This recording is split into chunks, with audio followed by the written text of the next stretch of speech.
I just wanted to say a few words about our guest this morning, the Reverend Liz Walker. About 4 years ago, we decided, right? A group of us from First Parish went to the New Bethel AME Church in Lowell to participate in a training for a program called Can We Talk, which you will hear more about from Reverend Liz. And when I saw that Reverend Liz Walker was the trainer for this, I was like, oh, that name's familiar, but it can't be. And it was! If you've been living in Massachusetts for a while, you will know her as the calm and grounding anchor on WBZ for many years. But then she went into ministry, served the Roxbury Presbyterian Church, where she founded Can We Talk, which is a support ministry, an opportunity to create a safe space for people to come and talk about trauma, because of course in the community that she was serving had experienced a lot of trauma. And again, we'll hear more from her directly. We had a refresher training yesterday for the day. It was good to be back and remember the things we've taught. We've been meeting one Saturday a month. We were on Zoom. We were ready to go, and we had our training in 2020. We were ready to go, and we were going to go start on March 20th, I think it was.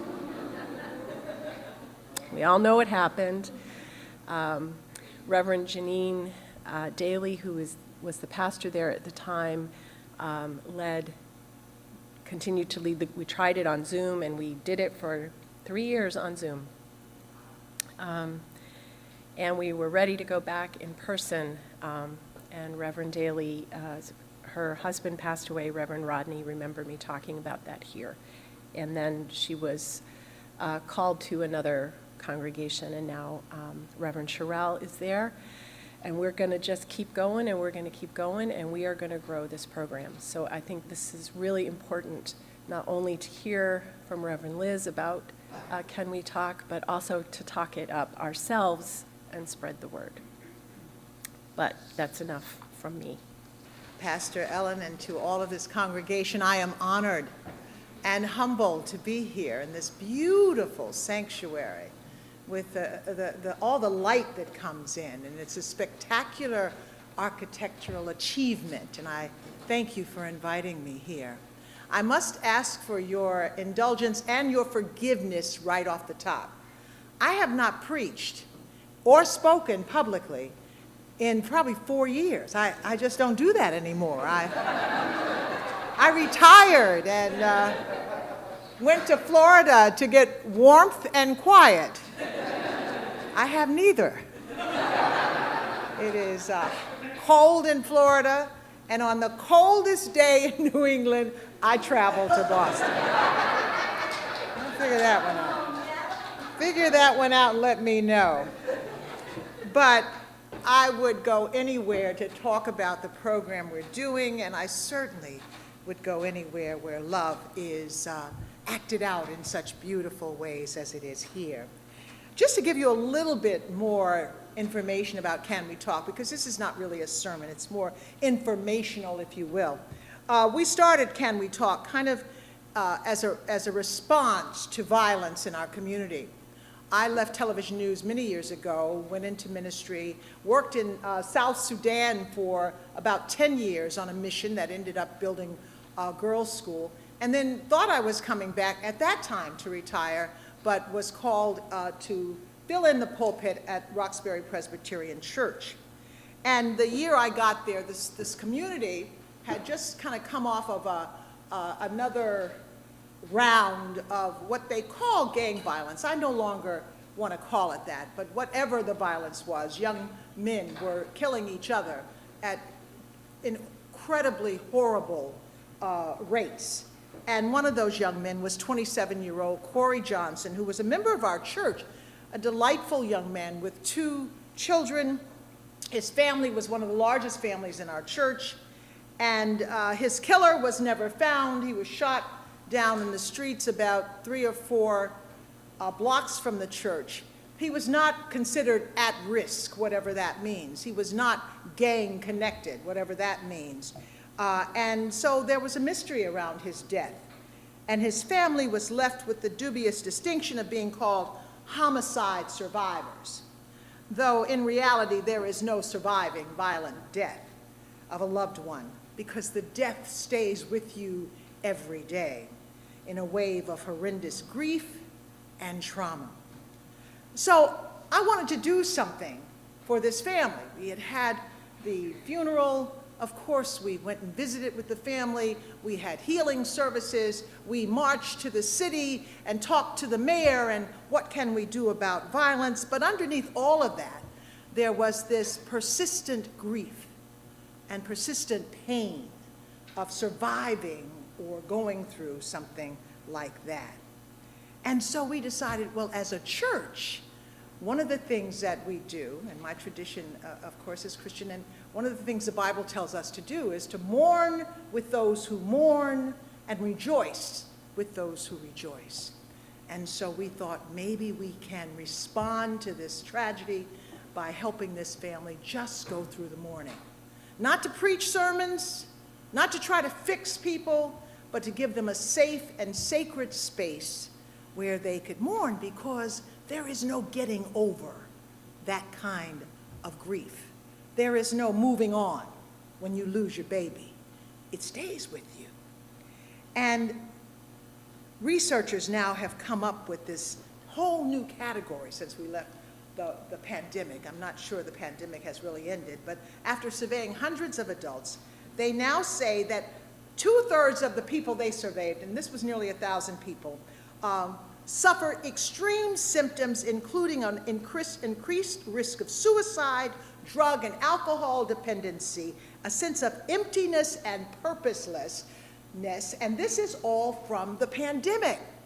So what I'm trying to say is that the same kind of trauma that this family went through in losing their son in one little neighborhood in Boston, I would suggest to you some degree of that we are all experiencing now, especially those of us who have lost people during the pandemic. 1 million people died in this country alone. So our program was developed 2014. We now have 15 faith communities who are engaging in Can We Talk?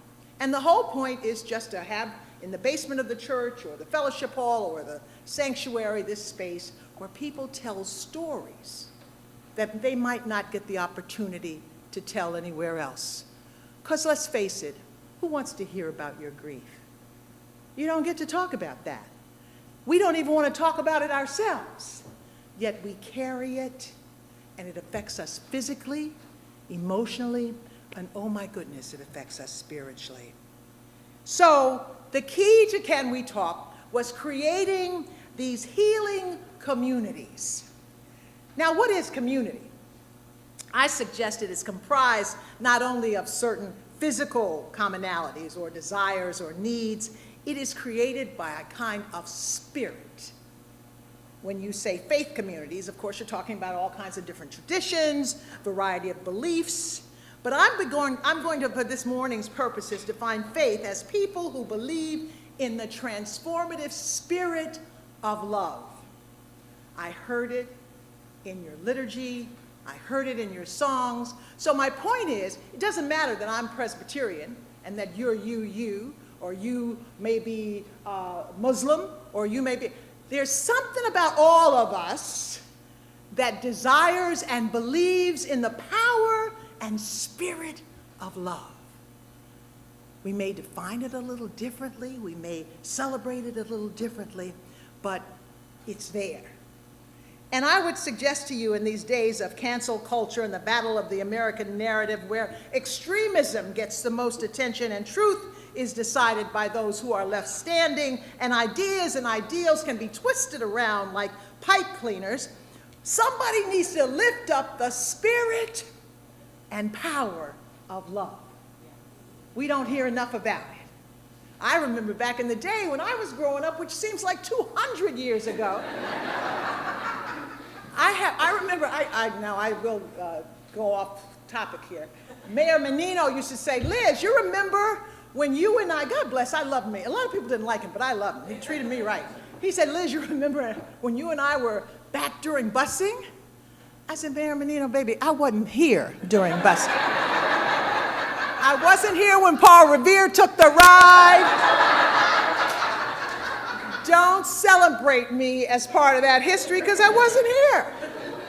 But I have been around a long time, and back in the day when I was young, all the songs were about love. And we could all understand it, right? Now, I don't know. Maybe they're still singing songs about love, but I'm having trouble understanding it. But the story that I take from the Bible today is a real story about the resurrection of Jesus, and I'm calling it the resurrection of love, because I know we don't all believe the same thing in this room. So I want you to know I'm a Jesus girl, but whatever you are, I believe you know what love is, or you know what love should be like. So I'm talking about the resurrection of love. A group of people who believed in love, who had walked with love, who heard the voice of love, who saw love heal, who saw love change, who saw love transform people's lives, are now in a room frightened that love is dead. Somebody put love on the cross and told them they don't have any love anymore. And everyone assumed that things were over. Their lives would never be the same. Their lives were at risk. Confused and afraid, they sought refuge in this common space. They locked the doors, closed the shades, and they said, I don't want to deal with anything anymore. I don't want to see CNN. I don't want to hear Fox News. It's just too much. I'm going to hide in here because these people have lost their minds out there. What a story for these times. Because no matter who you are, right now, we're all trying to get some refuge from the insanity of the world. It seems like it's out of control. And those of us who believe in love wonder if love is dead. We feel like the other shoe is about to fall any moment. Jewish theologian Abraham Heschel's words fit this moment. He writes, it's a moment in our civilization when we are packed with tension like the interlude between lightning and thunder. What words? That's just how we feel. Something's getting ready to happen worse than what happened before. And that's where these disciples are. And then in the 20th chapter of John, verse 19, love walks through locked doors. Love walks through locked doors and says to these disciples who are scared out of their wits, peace be with you. Now this text, which I just started looking at, is interesting to me because in my tradition, what Jesus says most in the Bible is don't be afraid. That's what you hear all the time.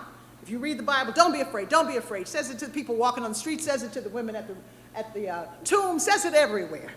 But here he says to his scared and motley crew, peace be with you. And so I'm writing a book on this notion of trauma and healing from trauma. And I'm one of the authors that I got wrote that he's talking about salvation in a way. And we tend to look at salvation as who's going to get in heaven and who's not going to get in heaven and who's got the right doctrine and who's got the right church. But this is defined, salvation through peace is defined as well-being and wholeness. Peace be with you. I pray peace on this church. That means I want this church to have well-being and wholeness. And part of that is that this love, the spirit of love, walked in and breathed that on these people.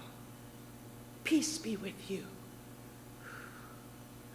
Breathe the breath of life. Our breath has been taken greater significance in recent years.